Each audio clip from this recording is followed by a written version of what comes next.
this part's relevant, so I'll start talking now. But I went up to the U of URSU and listened to a presentation by Johann something, I don't know his last name. But he, in the lecture, introduced me to a guy named John Bellamy Foster, who I've been reading since, and who is just like blowing my mind. He's really cool. He's the editor of the Monthly Review, which is a socialist publication. He's also a professor at University of Oregon. But that's kind of what got me interested in this topic, so let's go ahead and get started.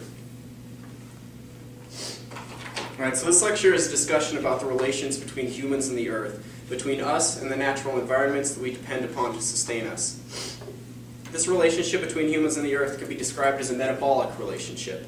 Metabolism is, in essence, the interactions between an organism and its environment that are necessary to keep the organism alive. For the majority of plants, as an example, the metabolic process takes the form of photosynthesis, wherein it just designates the conversion of carbon dioxide into food using energy from the sun. We all know about it. For humans, in contrast, the metabolic process extends beyond biochemical reactions within our bodies to what we call labor. In other words, it's our labor that connects us to our environments and thereby sustains us. This labor process, or our metabolic interaction with the Earth, could be as simple as picking a fruit from a low-hanging branch, or, as is the case under industrial capitalism generally, the metabolic process could be a complex system of production, distribution, and consumption involving an extraordinary division of labor. And we'll call this latter example humanity's predominant social metabolic order, just because it's a metabolic process that's also a social process, so hence social metabolic order. Labor is embedded in every step of this complex social metabolic order, and for that reason, any discussion of the relations between humans and the Earth must account for the economic and political system, or the mode of production, that dictates our labor processes and our labor relations. In this case, the capitalist mode of production is what we'll be talking about. Mainstream environmentalism has been unable to provide solutions to established and developing environmental problems because it's been unwilling to include capitalism in its analysis, focusing instead on reform, on market-based solutions and technological fixes. So it's worth beginning by briefly noting a few important characteristics of the capitalist mode of production. And I apologize if this section is maybe a little basic and you guys already have an understanding of this. I don't know who's going to be here or anything, but I hope it's valuable. So first we need to understand the basic idea, known instinctively to every business person, that capitalism is driven by the pursuit of the maximization of profit, or the profit motive. This applies to both individual capitalists and the capitalist class as a whole. The goal for the capitalists and the capitalist class is not to improve the conditions of our lives. Video game systems and washing machines and backpacks and couches, iPads, or whatever, they're not made because the capitalists care about our well-being. They're made to generate profit for the capitalist class, and that's it. The protest sign we've probably all seen, like Occupy events and stuff, that says people over profit could maybe be said to like really be kind of an anti-capitalist sentiment, decrying the kind of the nature of capitalism, which is profit over people. And if there's ever any social good created by capitalism, it's kind of a byproduct of sorts, like a side effect of just the pursuit of private riches. It needs to be noted also that this pursuit of profit is one of immediacy. Profit is sought in the short term. Capitalists are necessarily short-sighted because of the cutthroat competitive nature of capitalism.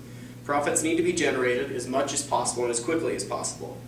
If a capitalist fails to do so, they'll be put out of business by a more effective capitalist who is able to secure the former's niche in the market. One capitalist always kills many. That's why capitalists willing to sacrifice significant profits for perhaps some personal moral obligation for something of one kind or another generally won't last long. The best the benevolent capitalist can really hope for in the long run is to be bought out, to be swallowed rather than killed. Another key characteristic of capitalism is its eternal need for expansion. Capitalism is a grow-or-die system. The expansion of capital and the rise of profitability stagnates or begins to decline. Capitalism is launched into economic crisis, recession, or depression. Unfortunately for the capitalists, due to the crisis of overproduction, this rise in profitability and expansion of capital goes and will always go through so-called boom and bust cycles, or as the economists refer the business cycle. Overproduction leads to a stagnation of profits, which translates eventually into an economic crisis. Capitalism must grow. Again, grow or die. A third concept should be obvious once we understand capitalism's grow or die nature, and it regards barriers and boundaries to the expansion of capital. Capitalism is capable of recognizing barriers of various types, including ecological ones, but it recognizes these barriers only as obstacles and difficulties to be overcome and to be transcended. What capitalism cannot recognize, however, are boundaries. Boundaries are the absolute limits that cannot simply be transcended or overcome. They're insurmountable. If capitalism ever recognized a boundary or a limit to its growth, the result would be the truly odious realization that capital, at least to the capitalists, that capital cannot expand forever. But the truth is that these boundaries, these absolute limits, they do exist, and it's a few of these boundaries that I want to discuss next. The boundaries discussed here, although other boundaries exist, are what can be called planetary boundaries. This is a term that was originally used by a group of 29 scientists led by Johan Rockström. Same first name as the guy who introduced me to this guy, which is interesting. But they're with the Stockholm Resilience Center. And the group, including Nobel laureate Paul Crutzen and leading U.S. climatologist James Hansen from NASA, identified and analyzed 9 planetary boundaries that denote the environmental conditions necessary for maintaining an Earth system that can safely sustain human life, or as they put it in the title of their seminal work, maintain a safe operating space for humanity. I'm going to write them on the board, but these 9 planetary boundaries are as follows. Climate change,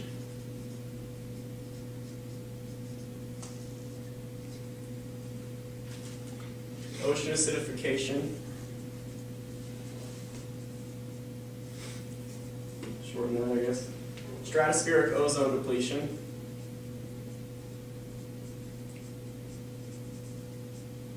I have to shorten all of these. The nitrogen cycle.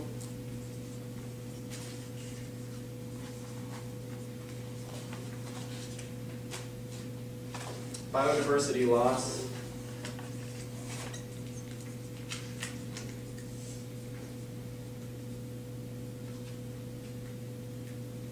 Chemical pollution.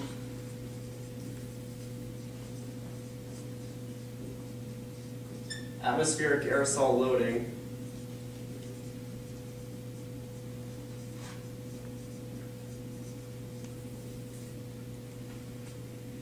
And the last, change in land use. And I guess I didn't make enough spaces because the last one is, I missed it, sorry. I'm trying to find it. Oh, global freshwater loss.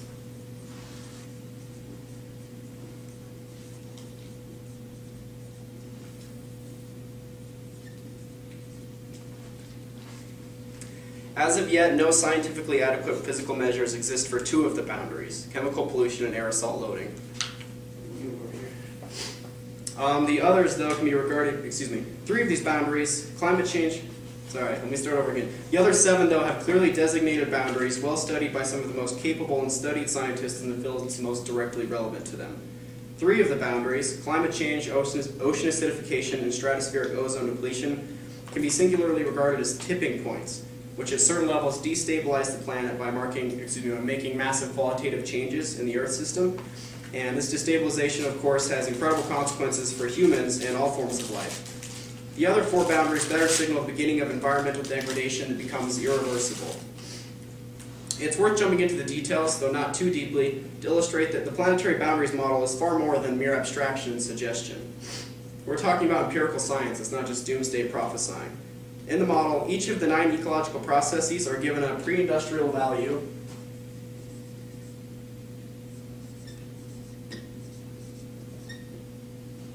you guys can remember that, pre-industrial value, proposed boundary,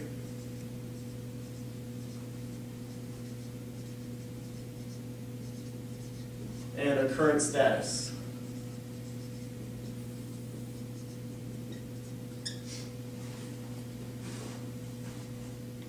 The pre-industrial value is defined as the level reached before the advent of industrial capitalism. The science used to establish the proposed boundaries for each of the ecological processes is really complex, and it's different for each one, so it's probably not worth jumping into for this one, but it's worth noting that it basically is the scientific consensus both within Rockström's group and without. So starting with climate change, the pre-industrial value is 280 parts per million of carbon dioxide, of carbon concentration in the atmosphere, and the proposed boundary is 350 parts per million, and the current status is 390 parts per million. I'm just going to go through each of these real quick. Ocean acidification values refer to a global mean saturation state of aragonite formed with calcium carbonate in surface seawater. A decline in this number indicates an increase in the acidity of the ocean. The pre-industrial value is 3.44, proposed boundary is 2.75, and the current status is 2.9. Stratospheric ozone depletion measurements concern the density of ozone in the ozone layer measured in Dobson units. The smaller the number, the greater the hazard. Pre-industrial value is 290. The proposed boundary is 276, and the current status is 283. The boundary for the nitrogen cycle indicates the amount of nitrogen that can safely be removed from the atmosphere for human use in millions of tons per year. Before industrial capitalism, the amount was 0, and the proposed boundary is 35 million tons per year. The current status is 121 million tons per year. Biodiversity loss, measured by the number of species lost per million species every year, has a pre-industrial value of 0.1 to 1 per million, and that's the natural rate of species loss, basically. The proposed boundary is 10 per million, and the current status is more than 100 per million, which is 100 to 1,000 times the pre-industrial rate. As mentioned earlier, no adequate measurements have been established for chemical pollution or atmospheric aerosol loading. There have been suggestions for how to do this, but none of them are probably accurate yet. And parameters for change in land use are set by the percentage of global ice-free land surface converted into cropland. In pre-industrial times, the percentage was very low. No accurate data was actually ever recorded. But the proposed boundary is 15%. So we don't know on that one, but it's low. Proposed boundary is 15%, and after this, there's a danger of triggering catastrophic effects on ecosystems globally. And the current status is currently 11.7. Lastly, annual freshwater use in pre-industrial times was 415 cubic kilometers. The proposed boundary is 4,000 cubic kilometers, and the current status is 2,600 cubic kilometers. While climate change has taken the forefront of public concern, it should be made clear that all of these boundaries need to be given careful and individual attention. This is especially true because all of the ecological processes interact in highly intricate ways. Changes in any one of the processes indicate... Actually, we'll just take a question now before, because... I was just going to ask, just to verify, is that considered sustainable, or is that just like a first step? Yeah, so this number indicates just if you go beyond that number, then you've exceeded the boundary, and then depending on which boundary it is, all sorts of terrible things happen. Does that make sense? Okay. And so anything before this boundary is safe. Maybe not great, but safe at least. Yeah, relatively safe enough. Yeah, safe enough would be a good way to put it, yeah. Okay, so while climate change is taking the forefront of public concern, it should be made clear that all these boundaries need to be given careful and individual attention. This is especially true because all of these ecological processes interact in highly intricate ways. Changes in any one of the processes is capable of producing cascading effects throughout one or all of the others. In fact, an important principle in ecology is the interconnectedness, not just between these ecological processes, but between all elements within our Earth system. Keystone species are an interesting way to get a glimpse at this interconnectivity. An example of a keystone species is the sea star. Sea stars may prey on sea urchins, mussels, and other shellfish that have no other natural predators. If the sea star is removed from the ecosystem, mussel populations explode uncontrollably, and they drive out most other species, and the urchin population basically annihilates coral reefs. So while sea stars are relatively minor in abundance, they exert a disproportionately large effect on their environments. In an ecosystem, all the elements have important roles and fill important niches. Disturbing an ecosystem, even if it seems like a minor disturbance, can have really large effects that no one probably would have ever expected, except maybe someone who had studied the science. The effects of ecological disturbance can sometimes proceed slowly, but they can also be rapid. It's important to keep this principle of interconnectedness between elements of our Earth system in mind. Going back to the 9 planetary boundaries, if we look at the current status of each boundary, we'll see that 3 of them have already exceeded proposed boundaries, and those are climate change, biodiversity loss, and the nitrogen cycle. So those are the ones that have already exceeded their boundaries. Each of these constitute in their own right a rift in the natural functioning of the Earth system.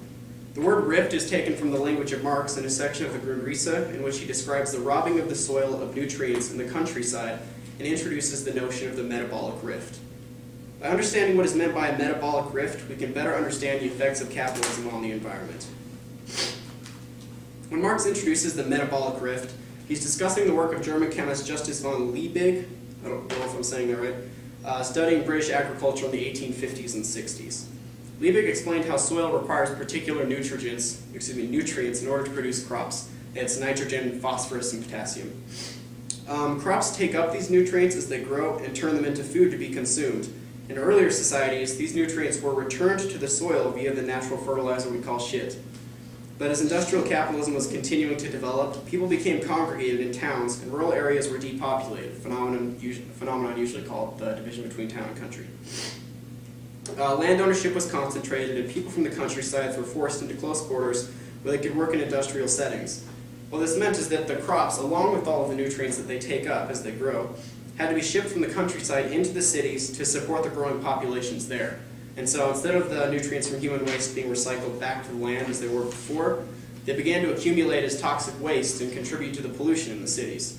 Human excrement, once a source of nourishment for the land, is now a source of toxicity and pollution.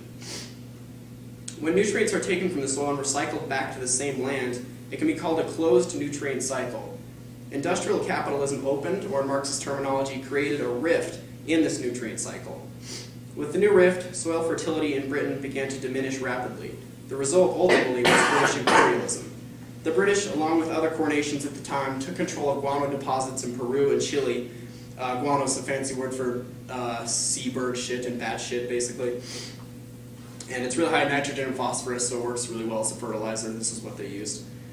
So basically, they imperialized Peru and Chile to get a hold of this. Because the British had depleted their own soil of nutrients, it became necessary to rob other countries of their own. This is before a thing called the Haber-Bosch process was discovered. Basically, it allows them to make artificial fertilizer, the kind we use now out of oil. And so, but now that we can do that, imperialism basically has merely shifted its focus from Peru and Chile to the oil fields of Africa, Latin America, and the Middle East. This short history lesson, I hope, helps to explain the metabolic rift. Essentially, a rift is a pressure point or a break in an ecological process or natural environment. The British, under the necessary result of capitalism, which was the division between town and country, created a rift in the nutrient cycle, and what followed was what we can call a shift. So we have rifts and then shifts.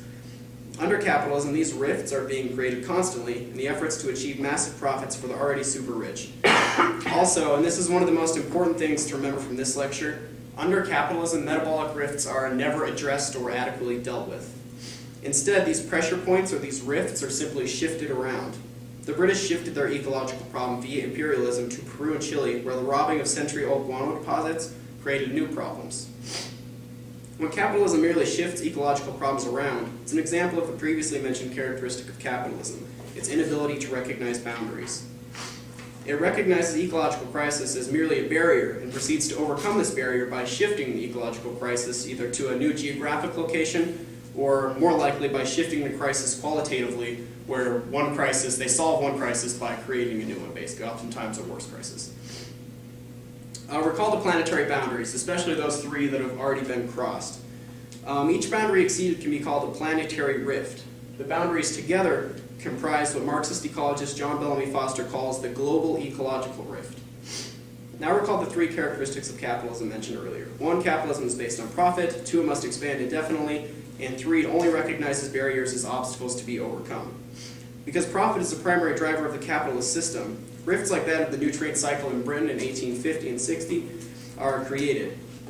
Capitalism cannot concern itself with things like maintaining soil fertility if it gets in the way of profits. In the immediate future, profits as quickly as possible. So the profits of an individual capitalist must expand, and capitalism as a system must continue to be the same. Soil fertility is a barrier to the expansion of capital, but capitalism figures out a way to overcome this obstacle, regardless of the damage done to the environments and to life by doing so. 160 years later, capitalism still hasn't figured out how to fix the rift it created in the soil, in the nutrient cycle of the soil. This rift is absolutely still relevant, with over half of our population currently residing in cities and megacities. And in fact, the rift has actually become much worse, and the results are horrendous. Today, corporations like Monsanto use and also patent genetically modified seeds, and these seeds are more responsive to water and nutrients, which allows the corporation to grow the largest crops it can. So just like huge, like larger than normal crops.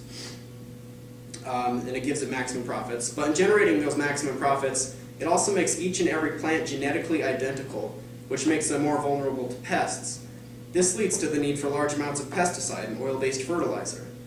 Step back and it becomes apparent that our own imperialist country goes to war under the guise of national defense, using our bodies and our lives to get oil for the fertilizer to grow crops using our labor, and proceeds to spray those crops with poison and then feeds it to us for profit. How could we allow this? Well, we allow it because we've accepted the logic of capitalism and its endless pursuit for profit. Capitalist agriculture like that practiced by Monsanto is devastating to the soil, and the result is genetically modified foods and excessive amounts of pesticide and oil-based fertilizers. This, of course, is only the beginning, though. Other effects of capitalist agriculture include literally mass human death, keystone species loss, habitat disruption, water poisoning, air pollution, dead zones in the ocean, genetic mutation in animal life, and a billion other things. The nutrient cycle rift in the soil is a subset of the planetary rifts described by Rockstrom and his team. We've merely magnified one particular type of rift within the planetary rift. For this lecture, it's not possible to zoom out and detail each of these 9 planetary rifts, but it's worth explaining one. I'll stick with climate change just because it's the one that has been studied the most extensively, probably because it's the crisis that is most devastating. It's the one at the forefront of public concern, like I've said. It's the one we're all worried about. So, in grade school, you probably learned about climate change, but they probably called it greenhouse gases, and they might have even said something about global warming. Now we call it climate change to avoid being misleading. While global warming is still technically what's happening if we average global temperatures, different areas of the globe experience dramatically different temperature changes. So averaged out, it's still global warming, but climate change is just less misleading. The IPCC, which is the Intergovernmental Panel on Climate Change, put out their 4th assessment, and this can be found online, and it's probably the best scientific document detailing the processes of climate change, representing the professional opinions of climatologists and other types of scientists from around the globe. Here I think it's interesting to make a note about the capitalist media's treatment of climate change. There was a fascinating paper produced in 2005, I think at the University of California, I'm not sure on that, but in which the authors did an analysis of 928 peer-reviewed studies in science journals about climate change. The 928 studies represented every study they could find on climate change, every single one. Out of these 928 articles, exactly 0 of them denied the existence of anthropogenic or human-induced climate change. Every single article agreed that humans have played an important role in causing climate change.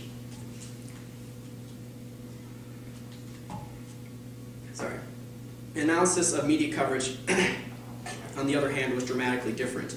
53% of media coverage in 4 major newspapers, the New York Times, Washington Post, LA Times, and the Wall Street Journal, included the opinions of a scientist suggesting, on the one hand, that climate change existed and was caused by humans, and on the other hand, a spokesperson or other figure debating the claim that and saying that climate change maybe didn't exist at all or was not caused by humans. So, and some of the coverage actually only included the opinion that climate change does not exist at all. The title of the media study is Balance is Bias. While appearing balanced and representative of both sides, media coverage has skewed dramatically public opinion and ignored the fact that in the scientific community, the other side, the side that doesn't think that climate change exists, it doesn't actually exist in any meaningful way, despite what we probably all think, because we've all been exposed to this idea that, oh, well, some people think it does, some people think it doesn't. They've represented climate change as a controversial issue, something scientists didn't necessarily agree on, when in fact the scientific consensus is absolutely clear. Climate change does exist. And here's a brief summary of the effects already being experienced, already in the early stages. Glaciers have shrunk, ice on rivers and lakes is breaking up earlier in the year, plants and animals are migrating towards the poles, so they're like, plants and animals that used to exist kind of towards the equator are migrating outward, all plants actually, to deal basically with rising global temperatures. Cold days, cold nights, and frost are less frequent over the land areas. Hot days and hot nights are more frequent. Heat waves over most land areas are more frequent. Global area affected by drought has increased since the 1970s. It's 40% a few years back that was already affected, drought affected, and the projections are 75% by the year 2025. Tropical cyclone activity, excluding tsunamis in the North Atlantic, has increased in intensity and frequency of incidents. This is the summary version of effects already underway. Future effects are drastically more violent. Sea level rise is already having huge effects on low-lying coastal areas and entire island nation states. Here's an excerpt from a news article posted on March 9th of this year. The Pacific nation in Kiribati is negotiating to buy land in Fiji so it can move islanders under threat from rising sea levels, in what could be the first climate-induced relocation of an entire country. Enote Tong, the Kiribati president, said he was in talks with Fiji's military government to buy up to 2,000 hectares of freehold land on which his 113,000 country people could resettle. Some of the Kiribati's 32 flat coral atolls, which straddle the equator over 3.5 million square kilometers of ocean, are already disappearing. The total land area is 811 square kilometers, and the average elevation is less than 2 meters above sea level. Villagers with seawater lapping at their feet have been forced to abandon settlements. Freshwater supplies and crops have been ruined by salt water, and storms are causing shoreline erosion. Other examples are widespread even now in the early stages of climate change. And again, remember that climate change is just one of these 9 established planetary boundaries. And 2 of them, again, have already been crossed. 2 of the others, excluding climate change, 3 together. It's possible also that even more boundaries could be discovered. It's possible. These ones are the ones we know exist. So that's capitalism, creating and then exacerbating the effects from planetary boundaries. It's already forced us across and pushing us closer and closer to crossing others. Each boundary crossed has extraordinary effects on the planet and consequently humans. I've talked about the state of our Earth and the contradictions between capitalism and a livable world. For the rest of the lecture, I want to talk about resolving those contradictions. First, let's consider the ways in which capitalism has attempted to manage the global ecological rift. The main thrust of environmental studies under capitalism is focused on managerial adjustments and technological fixes and market-based solutions. And it's of course been unwilling to question capitalism itself. For this reason, all attempts from all angles, particularly regarding climate change, have been utter failures. When the global ecological rift has gained any attention at all from the capitalist media and the capitalist politicians, the question has never been, how can we solve this crisis? Rather, the question is, paraphrasing Eric McBay and Derek Jensen, how can we solve this crisis without significantly changing the system that has created it in the first place? Perhaps the most obvious example of capitalism's failure to properly deal with the global ecological rift is that of the Copenhagen climate negotiations. You probably heard of it. That happened in December of 2009. At the climate negotiations, the U.S. led the way in blocking every single course of action proposed except the most limited and voluntary market-based approaches. The result of the Copenhagen conference was the so-called Copenhagen Accord, literally nothing more than a farce put forward in a last desperate attempt at face-saving. The accord is not legally binding in any way, and the delegates at COP15 of the Conference of Parties, to which it was sent, didn't even adopt it. Rather, the only agreement made between the delegates, in their own words, were to quote, take note of it. Not exactly a cause for celebration. Also of note is the United Nations Kyoto Protocol, whose goal is the, quote, stabilization of greenhouse gas concentrations in the atmosphere at a level that would prevent dangerous anthropogenic interference with the climate system. The United States, imperial nation number 1, is the only signatory to not ratify the protocol. However, even if the U.S. had ratified the protocol, it's been shown to be drastically insufficient to deal with the climate change crisis. Despite noble goals, if they are sincere, the treaty has failed to carry them out. Quoting the London School of Economics and the Hartwell Papers, the treaty, quote, has failed to produce any discernible real-world reductions in the emissions of greenhouse gases in 15 years. The World Bank noted that although the treaty was negotiated in 1997, by 2005, energy-related emissions had actually grown by 24%. So what sorts of market-friendly methods does capitalism offer to deal with this crisis? Perhaps the most progressive suggestion, if you can call it that, is cap and trade, or the carbon market, which is basically the creation of an artificial market based on carbon emissions trading. Firms are allowed to buy and sell permissions basically to emit carbon pollution. The largest active cap and trade program is in Europe, which has proven emissions trading incapable of reducing emissions. The only thing cap and trade has succeeded in is generating profits for speculators and corporations. This is the most progressive suggestion to enter mainstream capitalist environmental studies, And despite being just completely inadequate, it's still balked at by conservative politicians here in the US. Perhaps the most common suggestions, on the other hand, for getting us out of the global ecological rift involve technology. Capitalist economists, to the extent that they recognize the problem at all, typically assert that capitalist innovation and development will lead to improved technologies and efficient raw material usage, and this will decrease emissions and environmental degradation. It needs to be said first that technological progress in the past has largely been the problem, not the solution. Second, more often than not, the economists suppose that technology can work magic. They suppose that somehow capital can continue to expand indefinitely by dematerializing itself. That is, that more and more can be created using less and less, and just producing things out of thin air. The ultimate goal, I suppose, being the perpetual motion machine, which somehow produces more energy than it consumes. As any physics major knows, this belongs in the realm of fantasy. The third thing to be said is perhaps the most important. I want to be clear that new technologies, existing technologies, like solar and wind, and even past technologies, certainly have a place in a sustainable future, but not under capitalism. Because under capitalism, any improvements made in efficiency via technology will only serve to allow corporations to expand quicker. This idea is known as, I don't know if I'm pronouncing this right, it's Jevon, Jevons paradox. I don't know if I pronounced that correct. I hope so. The idea is known as Jevons paradox, and the idea is it's really important to understand, and so I'll explain it further. Any gains, again, in energy efficiency mean that corporations will be able to spend less to produce the same amount. Because capital needs to expand as quickly and as much as possible, those savings made in efficiency will always be put toward expanding production. The scale effects of the resulting economic expansion will always outweigh the gains made in efficiency. Corporations come out the winners, and instead of curbing energy use, we just make it possible to expand production, increase consumption, and thereby contribute even further to environmental degradation, worsening the problem instead of fixing it.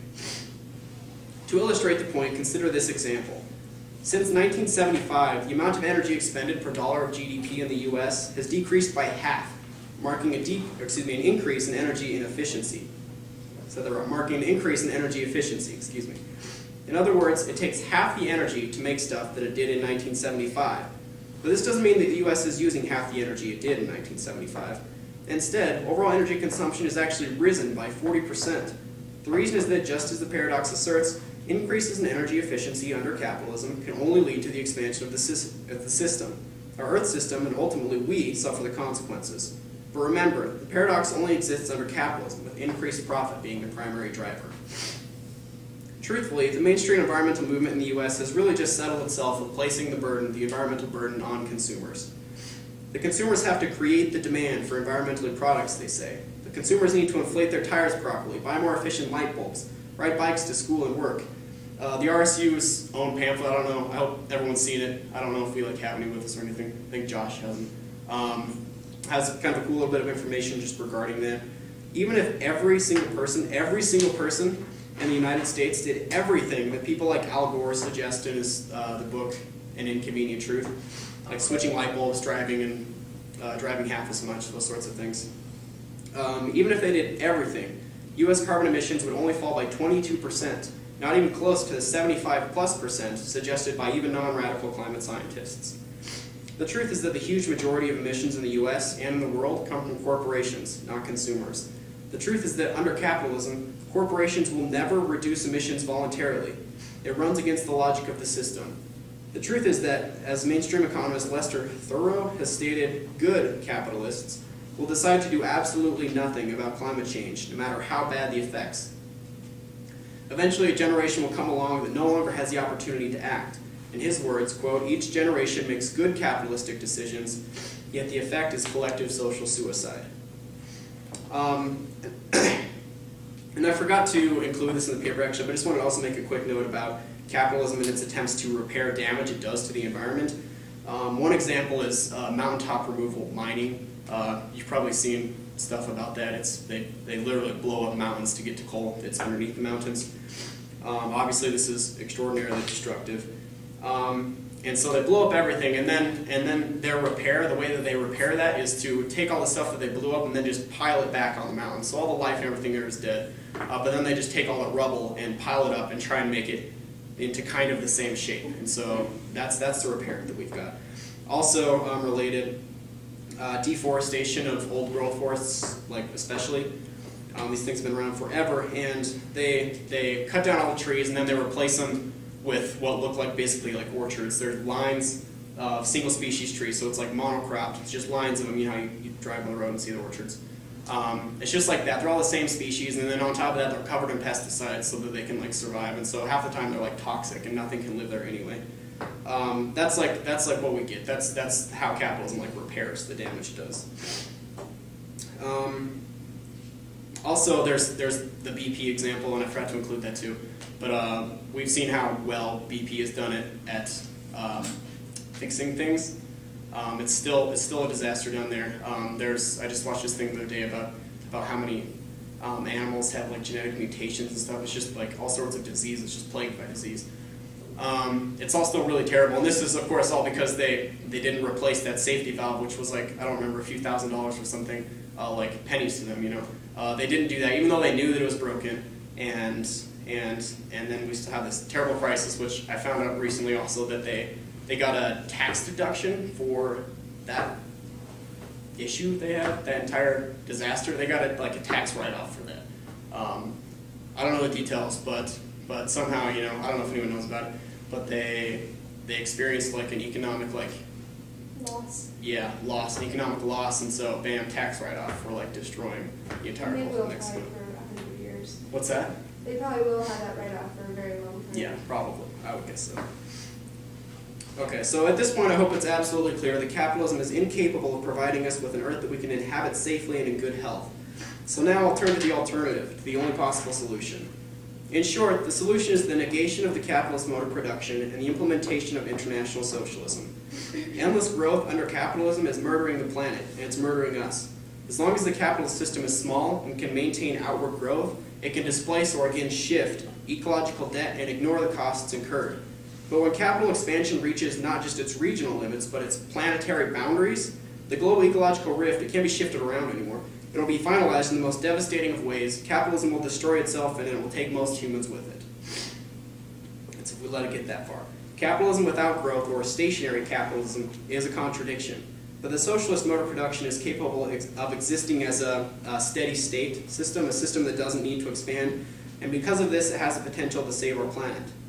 Socialism, with human welfare being the primary driver, not private riches, can plan an economy rationally and is unfettered by the for-profit institutions that demand increased production and increased consumption. I saw a quote recently by this artist named Banksy. I don't know if you guys have heard Banksy. I really enjoyed it.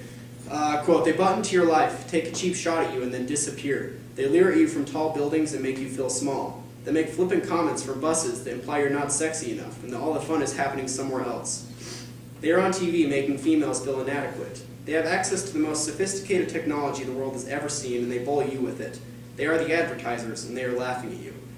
The advertisers, as Banksy calls them, exist because capitalism has a need to convince you to consume goods you don't really need. They manufacture desires, and those desires conveniently always cost money. A socialist society doesn't require that. All that junk that capitalism produces can be done away with. Most of the things capitalism needs you to believe you have to have are useless. And cutting away with this wastefulness is the first step to getting out of the global ecological rift, only under socialism. I want to talk about some of the achievements.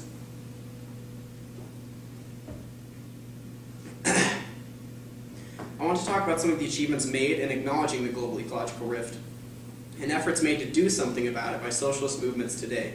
But I also want to be clear that just socialism is not the entire answer. Some of the worst ecological nightmares of the 20th century occurred in countries that called themselves socialist. Think of the nuclear horror of Chernobyl or the poisoning and draining of the Aral Sea. Socialism doesn't necessarily make repair of the global ecological rift certain, but it will make it possible, and that's the important point. Socialism is a prerequisite, but not the whole solution. That said, let's consider a few cases. One of the most interesting to me is the Bolivarian revolutionary process in Venezuela. Bolivarian revolution has developed a framework for pursuing food sovereignty, which has included putting food production and distribution under the control of small farmers and workers' collectives rather than agribusiness. Education stressing agroecological sustainable practice has become integral to the production process has marked a massive increase in seed-saving, compost, and topsoil building through diverse native crop planting. The government has been able to support these practices by extending credit to farmers who use them.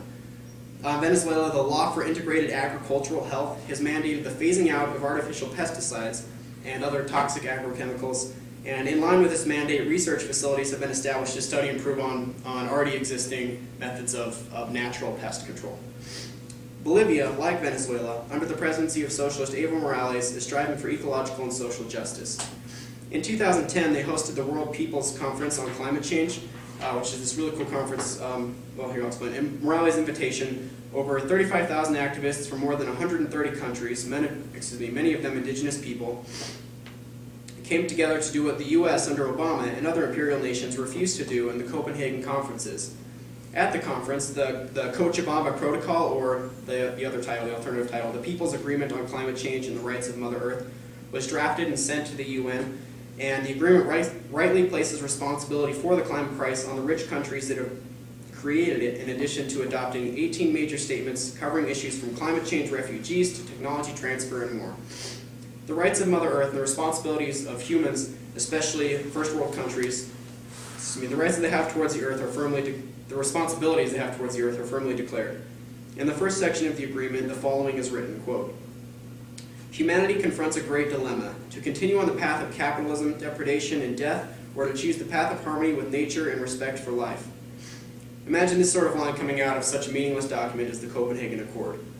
And then also, and I didn't include this in the lecture either, but Cuba has been sort of a shining example.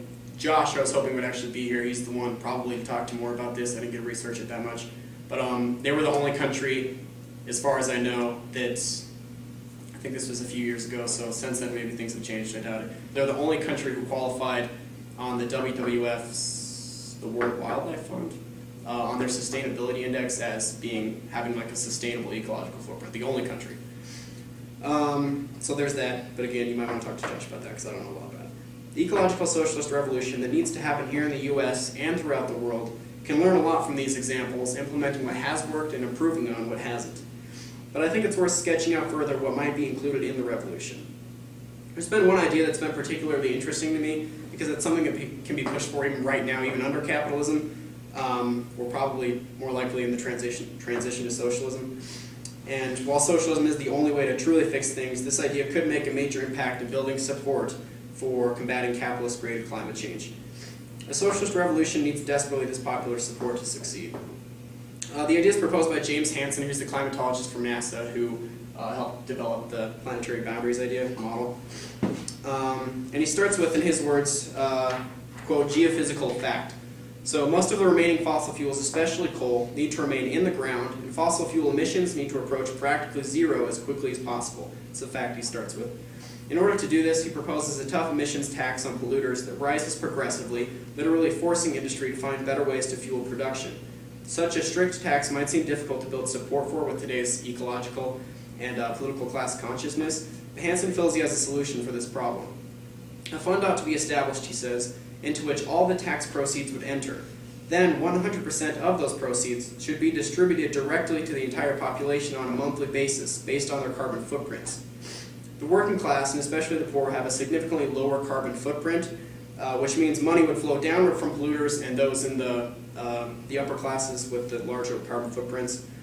And so he thinks that mass support can be built for it based on this because, I mean, the majority of people who have below average per capita carbon emissions would be getting money directly, like they'd probably be down with that, I would guess. So he thinks they can overcome that problem of building support for it. Personally, I think the idea is a good one, and I'd be thrilled to see it gain major traction, be it under capitalism or more likely in the transition to socialism. John Bellamy Foster and Fred Magdoff, writers for the socialist publication Monthly Review, and co-authors of the book What Every Environmentalist Needs to Know About about Capitalism, have created a list of 8 characteristics that ecologically minded socialist societies would exhibit. Such a society would 1. Stop growing when basic human needs are satisfied. 2. Not entice people to consume more and more. 3. Protect natural life support systems and respect the limits to natural resources, taking into account needs of future generations. 4. Make decisions based on long-term societal ecological needs while not neglecting the short-term needs of people. 5. Run as much as possible on current energy instead of fossil fuels. 6. Foster human characteristics in a culture of cooperation, sharing, reciprocity, and responsibility to neighbors in the community. 7. Make possible the full development of human potential. And 8. Promote truly democratic political and economic decision-making for local, regional, and multi-regional needs. MacDuff and Foster also include a short list of suggestions for some of the first measures such socialist societies might take in order to truly embody the above characteristics and create an ecologically sound and sustainable future. The list includes the following items. Actively supporting farmers to convert to ecological agriculture, defending local food production and distribution, introducing free and efficient public transport networks, rapidly phasing out fossil fuels and biofuels, replacing them with clean energy sources, restructuring existing extraction, production, and distribution systems to eliminate waste, planned obsolescence, pollution, and manipulative advertising, and providing full retraining to all affected workers and communities, retrofitting existing homes and building for energy efficiency, and closing down all military operations at home and elsewhere, transforming the armed forces into voluntary teams charged with restoring ecosystems and assisting the victims of environmental disasters. This should help to illustrate, I hope, the undertakings of a true socialist ecological revolution, but it's not a one-size-fits-all list.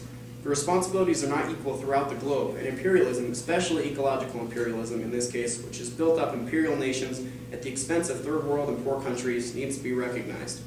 The 350 parts per million of carbon concentration right there that's allowable in the atmosphere has already been taken up by rich nations. The entire globe suffers as a result of their actions. Now that it's necessary to restrict carbon emissions, poor developing nations cannot be further repressed and have emissions restrictions imposed on them to correct a problem they didn't create. A non-imperialistic global ecological revolution will depend on a strategy called Contraction and Convergence, wherein there's a massive contraction, so a contraction of global emissions, but a convergence of per capita emissions in all countries. Essentially, this means that poor nations, especially those most affected by climate change in the global south, may actually be able to increase emissions in order to converge with the rapidly contracting emissions in rich nations. There also needs to be economic assistance, there also needs to be economic assistance given to poor countries to help them implement renewable energy, like that of solar. Lastly, a recognition of imperialism's role in the global ecological rift will demand a shift from extraordinary military spending into sustainability building and international assistance in this endeavor. Wealthy countries owe a massive ecological debt to the poor nations, and no socialist ecological revolution can ignore this. It's my firm belief, backed by scientific consensus, that we are in a state of crisis, and the crisis could soon be terminal if the global ecological rift is not mended extremely soon. Efforts to mend this rift under capitalism miss the point entirely. The cause is the capitalist mode of production, and without eliminating it, there is no hope. If there could be any future at all for humanity, that future must be a sustainable and socialist future. Marx wrote in Capital, quote, "Even an entire society, a nation where all simultaneously existing nations taken together are not the owners of the earth. They are simply its possessors, its beneficiaries, and have to bequeath it in an improved state to succeeding generations as good heads of the household. In order to leave our earth in an improved state, dramatic efforts must be undertaken, and those efforts require socialism." Paraphrasing John Bellamy Foster again, "There is no ecological revolution that is not socialist, and in turn there is no true socialist revolution that is not ecological." That's it.